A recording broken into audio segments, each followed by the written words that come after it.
Hi! ඔන්න මම මීට මාස කීපයකට උඩදී ඔයගොල්ලන්ට කිව්වා ඇපටන් වේට් ගේන් ගන්නවා කියලා. ඉතින් ඊට පස්සේ රිසල්ට් එකත් ඔයගොල්ලොත් එක්ක බෙදා ගන්නවා කියලා කිව්වා. ගොඩක් කට්ටිය මට මෙසේජ් කරලා අහලා තිබ්බා කි කොහොමද ඔයා මහත් වුණාද කියලා. ඉතින් ඒ දේවල් බෙදා ගන්න තමයි මම අද මේ වීඩියෝ එක කරන්නේ.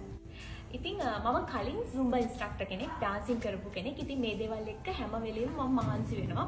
ඉතින් මට පොඩ්ඩක් මහත් වෙන එක පොඩ්ඩක් අමාරු දෙයක් වුණා. පොඩ්ඩක් බර වැඩි කරගන්න එක අමාරු වුණා. මට ඕනේ වුණා හැබැයි චුට්ටක් තව මහත් වෙන්න ලස්සන වෙයි කියලා මම හිතුවා එතකොට. ඉතින් මේ කාලේ මම ගොඩක් supplement use කරා. ඉතින් ඒ දේවල් මට කිසිම දෙයක් වැඩ කරේ නැහැ. සමහර ඒවල මම flavors වලට වැඩි කැමති උනේ නැහැ. හැබැයි ඒ අතරතුර තමයි මට ඇපටන් වේට් ගේන් හම්බුනේ. ඉතින් ඔයගොල්ලෝට මේ වීඩියෝ එකේම බලා ගන්න පුළුවන් මම ඇපටන් ගන්න කලින් ඔය ගත්තට පස්සේ වෙනස තියෙනවා මම මේ වීඩියෝ එකේම දානවා.